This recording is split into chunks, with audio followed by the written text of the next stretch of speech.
ไปเองซะเนาะ ฮัลโหล เกย์ขับรถเองนะ ทำอะไรอยู่จ๊ะ นั่งอยู่จ้า พี่ข่าวเลยปะ กำลัง เห็นยังคะเมียนห้องเมียนแล้วไปแล้ว เนี่ยมองปักซื้ออะไรจะซื้อ ญี่ปุ่นจักองศาญี่ปุ่น อยู่ที่เจ้าห้า 25 องศา จะคิดว่าอยู่บ้านจักองศาเดี๋ยวนี้ ประมาณ17 19 16 17 18 19แมน แล้วก็หนาวเลย โอ้โหหนาวสวรรค์สบายดียินดีต้อนรับกับสองอลิตาสาวผมยาวเด้อเฮ้ยอากาศหนาวมากยังไม่ได้สระหัวเลยป่าเย็นแห้งอลิบาอลิตาตอนนี้เป็นเวลา7 โมงยังเนาะเฮาจะเข้าไปนอนอยู่บ้านเก่าบ้านหลังเดิมบ่ได้เข้าไปนอนประมาณเป็น3-4 เดือนแล้วบุคืออลิตาจะเข้าไปนอนย้อนว่ามื้ออื่นเวลาแมทเราไปเก็บเงินตลาดแล้วอลิตาต้องเอาอามี่เนาะเลี้ยงอามี่เพราะว่าอารันกับเมตตานาบ่าวหันเพิ่นจะไปวัดดงผู้วัดที่เราเคยไปหันแต่ว่าหอบนี้อลิตาบ่ได้ไปนำเพิ่นจะไปเกี่ยมเครื่องที่จะเฮ็ดงานสังฆทานในวันที่23เดี๋ยวไปฟังเมตตาเบิ่งเนาะว่าเราสิเฮ็ดงานเฮ็ดบุญแบบใดออกไปทางพุ่นบ่หนาวมากเลยแฮ่ถือยังอ่ะนะ ไอ้เขียว ซื้อเสือเขียวกับไอเขียว โอ้16 องศาได้อยู่บ้านสวนนี่หนาวเป็นหนาวอาบน้ำอยู่บ่นี่ เอ้ยอาบแล้ว สบอ อาบแล้ว อาบตอนไหน อาบแล้วจ้า อาบคือยังหนาว อาบแล้วจ้า นี่เนาะเขาจะได้กลับบ้านไปนอนอยู่บ้านพุ่นในหอบรายเดือน เดี๋ยว เดี๋ยวไปเจอกันอยู่เฮือนเนาะแหลมเมตาสิเราสุฟัง ตอนนี้เฮามาหอดเฮือนในแหละเด้อเฮือนในนี่เฮาจะเอิ้นว่าเฮือนหลังเก่า ที่เฮาเคยอยู่แต่น้อยเนาะมาเบิ่งอ้ายกลางค่ำกลางคืนยังเห็ดรถอยู่สิแล้วหรือยังรถคันนี้ ขี่ได้ปกติแล้วบ่นี่ถ่ายแต่แบตมาฮอดโค้งห่างแล้วเรียบร้อยอันนี้ของลุงเพิ่นเนาะโอ้คือมาสีดใส่กันได้โอ้คือเห็ดใส่นี่แหละไปดีกว่า ฉันจะมานอนเป็นเพื่อนเธอค่ะ ดีใจไหมคะ ดีใจมากมีคนเอารูปให้ ฮะ ดีใจมากมีคนเอารูปให้ เอาถ้าสมุดเข้าไปในอีเมลแล้วให้จะเอาอามีให้ กับบ่ไปเก็บเงินกับเอารูป เออ ไปแบ่งเก็บให้ กระสิหยาไม่แปลงอีกเนาะ ยามไปแบ่งขายเครื่องเด้ไม่อยากรบกวนรับประทาน แล้ววันนี้เราเอาให้เอง กินอยู่นี่ ปกติจะไปจังโมงมาจังโมงจะเอาไปตลาด ลง11 โมง 12 โมงหรือ1 โมงขึ้นมาซาสุดจะเป็น1 โมง 2-3 ชั่วโมงเองบ่ยาก แต่ข้าเจ้าเข้าสิไปดน อืม ๆ ไม่เป็นไรถ้ามันร้อง ลืมสวัสดีบันตีสะพายบ้านสวนเด้อบ่มีคลิปลงกะอย่าว่ากันเด้อพอบ่ได้ไปใส่เนาะ อากาศมันหน หนา าว ว ไม่ตีจับปิดจับ เดี๋ยวอีก2-3 มื้อข้างหน้านี่ก็เรียนติดแรงงานนี่ นอ เนาะ นบ่ จากงานนั้นงานนี้มีคลิปถ่ายเลยได้บัดนี้ งานบ่มีเงินนะเด้อว่าคันหมู่เบิ่งให้มันคุ้มกับเงินที่ไปเสียแค่นี้ โอ้อันนั้นมันแบบมันเฮาต้องเสียอยู่แล้วขนาดแต่ว่าเขาหาเงิน ให้ทุก ใน คน YouTube ต่างหาก เบิ่งเขาหลายๆให้นะ เบิ่งโฆษณาให้เฮาหน่อยเด้อวันนี้ฉันจะนอนที่ไหนฉันจะให้ฉันนอนไหน เมียเลยเด้อันนั้นคือยุ่งของเพิ่น วะ เมียให้ไปแล้ว นี่ หน้าว่ะ ฝุ่น หน้าว่ะ สิกินอยู่นอกสมบ่เป็น หน้า หยัง ว่ะ เด้อค่ะ เฮ้ยอามี ฮะ พรุ่งนี้เธอต้องเป็นของฉัน เจ้าสิกินดำ อ้าวสั่งเขาเจ้าที่ไฟได้บ่ เราทำอะไรเนี่ย จะกินอยู่นี่บ่ อะบรู อยู่นี่บริตะ อะบรูบรู กินน้ำเงินยังไง นี่จะบ่ ตั้งเขามาส่งไหม จะกินอย่างนี้ก็ได้มันเย็นนี่เนาะฝุ่นขับรถแล้ว สิกินตำยูรินหรือตำฮันนี่เนี่ย ตามพันหมูเขาก็ได้ยูรินมันไกลใส่ห่องอันนั้น ครับ ใส่มีว่าห่องอันนั้น ห้องซ้าย วันนี้เธอนอนห้องเธอนะ เพราะว่าฉันจะมายึดห้องฉันคืนบ่อยากพอใจปันไดบอก ล็อกประตู เออนี่ห้องอลิตา ห้องเก่าเราฝาเปื้อนมากเลยทุกคน เพราะว่าตอนน้อยเลยแมันตีนทำเนาะสำนี้แหละของอลิตาของเก่าพากับซิมานอนนี่เดี๋ยวจะไปถามเมตาเนาะว่าเมื่ออื่นไปงานอย่างของเขาเฮือนเขาจะเป็นเฮือนทรงยาวแบบสิเนาะอันนี้ก็ห้องอามี่มีแต่เครื่องลูกหลังจากมีลูกนี่เครื่องพ่อแม่ก็แทบจะบ่มีมาของแม่บัดนี้คุณแม่คะ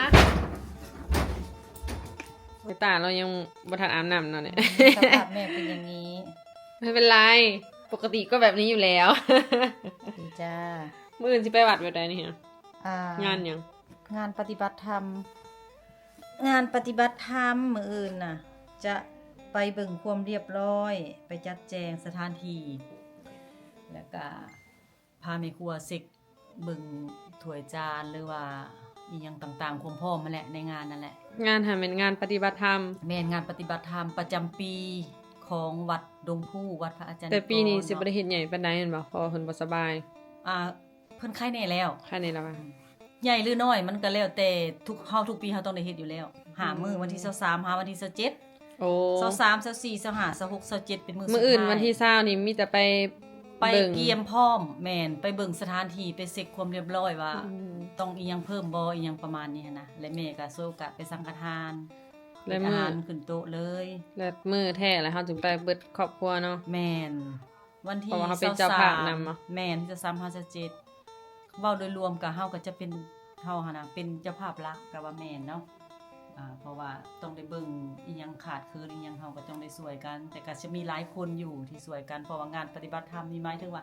เพิ่นเปิดกว้างหันนะไผอยากมา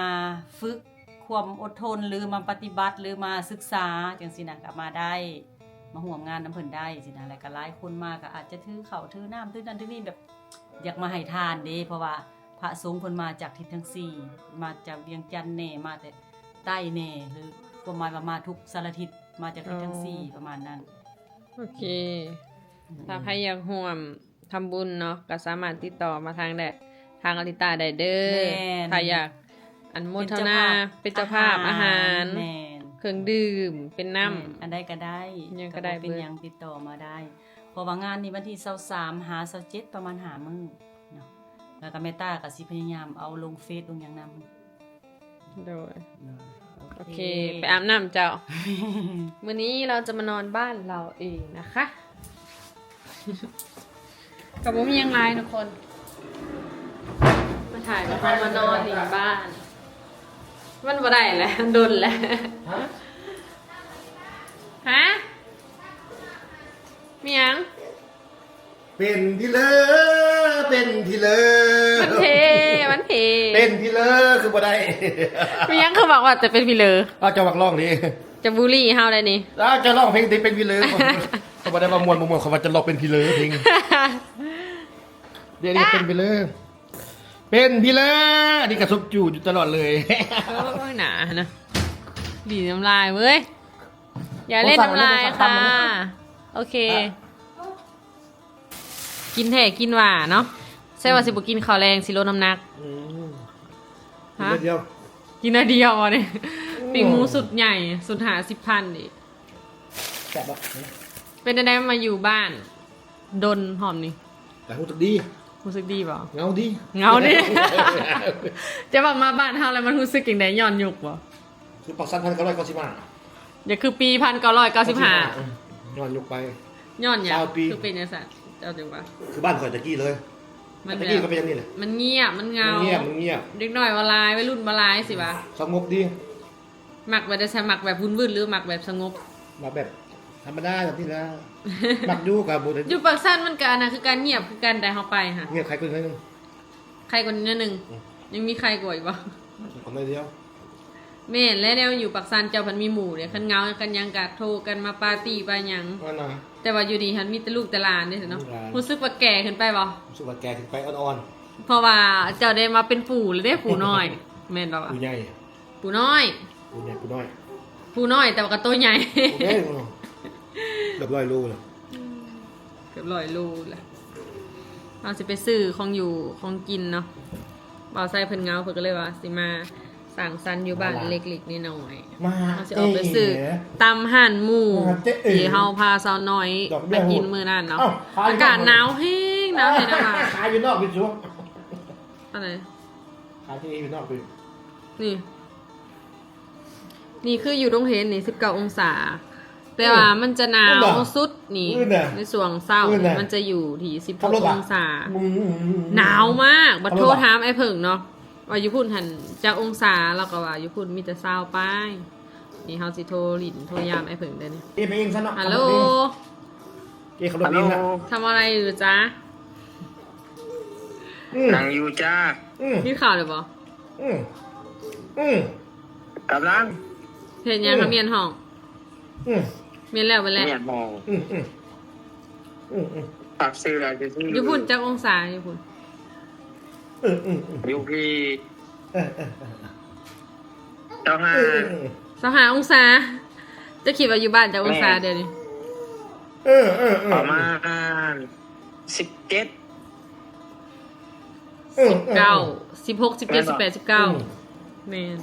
อืม มันคือหนาวเลย โอ้โหหนาวสวรรค์ อืมอืม ใส่เบิ่งตู้ใหม่เอาให้เบิ่งเนี่ยปีนให้เบิ่งเนี่ยเฮาสั่งตู้มาใหม่นะตู้ในแอป TikTok ว่าจะได้ใส่เครื่องร้ายแล้วก็บ่ให้ขี้ฝุ่นจับหั้นนะตู้ดอก โด เบิ่ง ยโดยหนาวบ่หนาวบ่ บ่แม่นใส่เครื่องตัวเองเด้อก็เครื่องเฮานำเด้อ หนาวแห้งบ่อันนี้ เตืองจากบ่มี เอาเครื่องเฮาเข้าตู้นำเด้อคนละข้างเด้อขี้ฝุ่นจังบ่จับ หนาวแห้งบ่ จัดไป สบายดี กินข้าวผมยังเนาะ นี่เด้นี่เหงาอีกแล้วนี่ มีแต่จมว่าเหงาคันเหงาแล้วก็มีแต่กิน เอากินแก้เงากินอ่ะ ปลาลาปลินแถวโรงเรียนเด็ก สิพาเราไปเต้นหันต้นคูณดีวะไปพอไปเต้นหันต้นคูณ แซ่บเป็นคุณ หันอยู่ในสนเพื่อสนบ้านนี่แหละจะอย่าไปเต้นวะ เทคนิค เทคอีช่างมันก็เป็นหันธรรมดานี่แหละแต่เปิดเพลงแดนซ์แต่ว่ามันโล่งไปเลยเด้ ไม่รุนแรงบ่ กาโมโหแล้วมือนี้มันพูด มันเบิดยามเลยนะยามแบบไปลินเนี่ยนี่ค่ะนะกันโมเมนต์เทศกาลกินข้าวกับหยัง เอาไปอีกเนาะยังไม่ได้กิน แล้วตื่นมามาทันกินเลย ยัง จังพ่อจังจ่อยเนาะ จะบ่บำรุงคอยเนาะ ป้าบ่บำรุงจังได้หาแต่เช้าให้กินขำบัดบ่อยู่บ่เห็นดูแลตัวเอง บาย อืม น้ำบายล่าง อยู่น้ำเจ้าก็ไม่ได้กิน ทั้งไว้ บ่ได้กินซะบ่อยู่น้ำเฮา นัวลิ นัวดีเนาะ โอเคค่ะ นัวดี บ่ บ่ ได้กินซะ 4 โมงจะได้กิน อื้อ นัวดีบ่นัวดีบ่ ยอดเจ้าเพิ่งกัน เจ้าบ่ตื่นมากินน่ะนะ ทุกคนจะไปกินกันเลยไปมาใช้เมื่อครับ เจ้าบ่ได้เฮ็ดหยัง ซื้อมาสู่กินให้ได้ซะ ออกไปอาขาดบ่ได้หรอก ต้อนท แต่ตอนเช้าคันซื้อมาให้สิกินบ่สิลุงมากินบ่ ำกิน เอ้ยเจ้าหันคันได้นอนแล้วบ้านอนปลุกมากินบ่ยอมกิน กิน บ่ พอจะอาบน้ำแล้วเนี่ย อ่า จะ น เจอ ไหม ได้ยังกิน ปีหมู จับไปจับมื อ๋อ อ กินไปได้แซ่บๆเนาะอย่าทายมาไปเบิ่งเด้อ จะคือบ่ไปหาออกไปซื้อแนวกินซะอย่าง ไม่ หยัง มี ซะ เสียง นี่ เรียงของเรากินซะมาสองคน กับแจวตับมา เนาะมากินแหละต่ำนี่ อี ตอนนี้แล้วอาบน้ำซะ อย่าพูดอย่างนั้น โอเค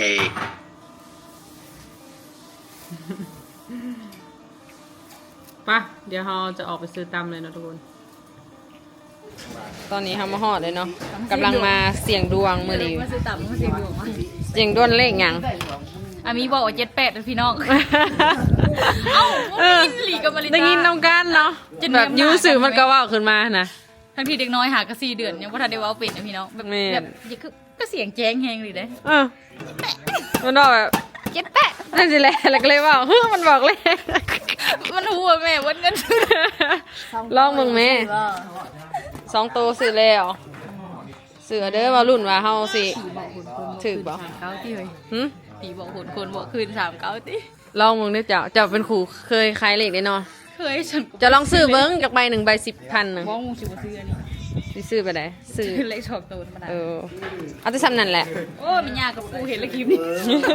โอ้ยอีแม่ไปซื้อปิงหมูเขาซื้อแล้วตัวหาพัน นะฮะ แม่น 38 78 39 79เท่าไหร่ได้ฮะบ่แม่นเลขจดบ่ เอาเลขจด อืม โอ้1,190ข้าวเจ้าค่ะ1,100เท่าใด85เดี๋ยวนี้มันทันสมัยไผก็เฮ็ดไผก็แข่งกันเด้ ตามน้องทะเล มาซื้อตังของผู้ใดนี่นะของผู้ใดนี่นะคันเอามีใหญ่ก็สิแบบสิแหละ 2 ปี จ้าเอ 3979อ่ะ3979 3878 เอาลงนี่คือสิบ่ทันแหละบางเทื่อเฮาถือก่อนเนาะ เนาะ เสียใจนำเด้อทุกคนเด้อคันบ่ได้ซื้อบ่ทันเนาะเฮาลงคลิปซ่าลงคลิปซ่ากับ FC ส้มน้ำหนา ไม่ครบจักปีอันนี้ค่ะ2 ปีนี้ที่ซื้อเล็ก ลองเบิ่งบางเทื่อมีให้เฮงดิลูกเขาคือให้เฮงซะ สมัยแรกของมัน FC คือแบบมุ่นแหงเลยเรื่องเลขเรื่องเบอร์เนาะช่วงนี้ขาดเงินดิ ขาดเงินช่วงนี้กอบป่วยเนาะ กบโกยอีหยังกะตีเป็นเลขเลยเนาะ ทุกตื่นนะคะมัน กะยาดอก10,000เนาะ 2,000ทีบจักร้อยเลยพอร้อยซะ ประมาณ 40 บาท นั่นแหละตำเด้อเฮาสิตำหยังจ่ายเฮาเลยเด้อ โหด เอายืม ยืมมิ เพิ่นยังติดหมู9,000 แต่นาย จะจ่ายให้เลย มีอันเห็น นี่ใช่ว่าบ่มีเงิน ไป เนาะ บวกกับต่ำไหม ใช่ว่ามีเงิน โอ้ยทั้งเงินค่ายาทั้งเงินแม่โอนค่าเครื่อง ของข่อยเท่าไหร่ถือเท่าไหร่ของข่อย เด้ น่าจะตัวนี้ไม่เห็นบ่บ่มีเห็น เอ้า ยืนแล้ววะเอาอยู่ผิดแหละของไผแหละไปนะเอาเลยสบอ เท่าไหร่คะ เด้อของเฮาซื้อเบิด12,000กีบ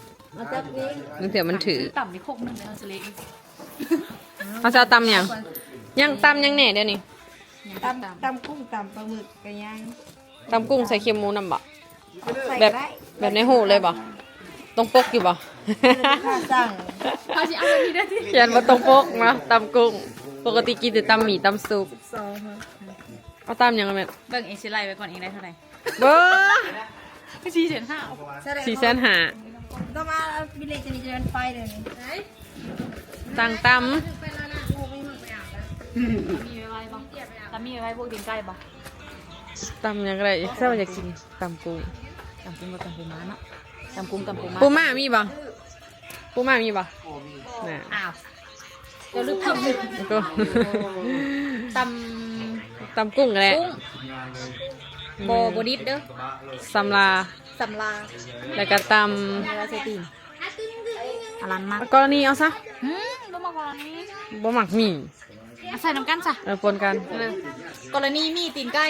โคกเดียวค่ะนะ ใส่ตีนไก่ใส่หมักหมี่ใส่กรณี ตับมีในกรณีชนิดไก่ แม่ ต่างหากอีกครั้งหนึงโอเค จ่ายเลยแล้วก็ สรุปเป็น2โคก สองขก ตำกุ้งโคกนึง ตำกุ้งโคกนึง แล้วก็อ่า ตำหมี่ใส่กรณีใส่ตีนไก่ เอาได้หัน เพชรสวรรค์นัว เอาอย่างหนึ่งยุก เอาก็บอกกันดิ กูนุ่นร้ายเลยดิ ทางชุบคันวานนี่วะตามขันเลยค่ะมื่อนี้ต้องเป็นวานนี่ ต้องเอาให้ครบรถเดี๋ยวเว้ย เอาตามใจลูกค้า เท่าไหร่สิจ่ายไปเลย เอาฮอตดอกลูกซีนน้ อ่ะโทษเลยจ้ะโทษรวมยังบ่ ำเอาทอดรวมน้ำสุดหนึ่ง ไปส่งที่บ้านนะไป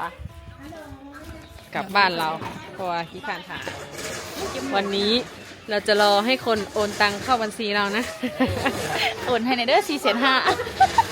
ไป่ะ ไปฮะ ว่าอามีคือว่าสีนอนละ ยังมานั่งกินน้ำหมูอยู่ กินอะไรก่อน บ่ใส่ถ่าจักนาทีนี่ หลายเติม 1 บ่ฮอด30 นาทีเพราะว่าเขาส่งเลขดิ กับ40 นาที คันสมมุติเขาเห็นในเฮาเลยคันสมมุติเขาถึงเลขแล้วเขาส่งบ่ทันให้จะได้ภาษีรับผิดชอบ อ้าวเอื้อมอีเลยโอ้หมานเธอ ที่เว้าไปทั้งเบิดทุกคนเว้าเรื่องเลขวางดีนี่วางได้นี่แม่นถือเนาะเขาถึงเลขถึงแม่กิน ห่างกันไกลแฮงรีบอกอามี่บอกว่า78อามี่จะรับผิดชอบอามี่ ไม่หยัง รับผิดชอบอามี่อามี่ไปปล่อย อ้าวตีความหมายไปเองเนาะมีอะไรวะอยู่ๆก็มาโทษหลานซันได้ไงเออ นี่จะเริ่มก่อน อลิตา เจ้าหันจอเจ้าเริ่มก่อน อยู่แล้วซื้อก่อนเลย บอทวิตมันคือว่าในนั้นเหรอเลยจะบอกบริโภค78ว่าเธอนั่นแหละ สรุปคือโดนแดง มันออกยัง 64 78ก็64คนละเรื่อง 78มันเลขยัง กบ แต่คนไทยบ่มี 78เลขยัง กวางบอก เล็กเหม็นบ่รู้เห็นละเงินอันนี้แหละ อ๋อ เออ แล้วเพิ่นออกเลขกบ แต่อยู่ไทยบ่มีตัวซัดใดคนลาว อ๋อ ออกเลขกบเป็นมัน ได้อยู่ประมาณ3คน ออก64 บุกกินหมักพริกเนาะ แม่นว่า อืม เอาแล้วพี่น้องเลิกต่ 64ก็คือเลขไทยออกนี่แหละเนาะเลขไทยออกยังวะตอนนะ ำจำเวลา แล้วเลขไทยกับเลขลาวหันออกใกล้เคียงกันเลยนะไปได้บ่ไส้แซ่บบ่ ใช่เปล่า ปลง ให้อภัยบ่ อะไรวะ ให้อภัยเนาะ มีเช่นแล้ว ถ้าสมมุติว่าทางโดนทางบ่แซ่บด้วยจ้ะ โวยวายเลย เป็นมีช้างเหรอวะ ห้ามยิงคำเดียวด่า คำโบแซ่บกินข้าวเมียวได้เหรออันนี้ให้อภัย แซ่บดี เดี๋ยวอยู่ เนาะโคกหา10,000 แม่สบอก บ่ว่าหรือ70 68,000นั่นค่ะ เนาะเพราะว่ารวมเบิด500,000หา อืม ระยะ10 บาท อันนี้สุดใหญ่น่าจะ35อะไรทุกคนเดี๋ยวเฮาขออนุญาตกินก่อนเด้อกินตามตอนกลางคืน นี่ตอนนี้ก็จน8:30แล้วเดี๋ยวนี้นั่นรับผิดชอบนะอามี่ไม่ย่าเธอก็ซื้อหมดหลายแสน ว้าว อะไร แล้วไม่เถา เท่านั้น ไม่เท่า ไม่เถาอามี่มันเป็นหยาว่าผิดขอโทษค่ะ มันได้ คุณแม่ตกใจ คุณแม่แนมเล เดี๋ ย ยวมาคิดตู่เดี๋ยวมันยังมาคิดตู่ คุณแม่ว่าอะไรอะไร ไม่เถาจะซื้อเบิร์ดได้แสนอยู่เด้อ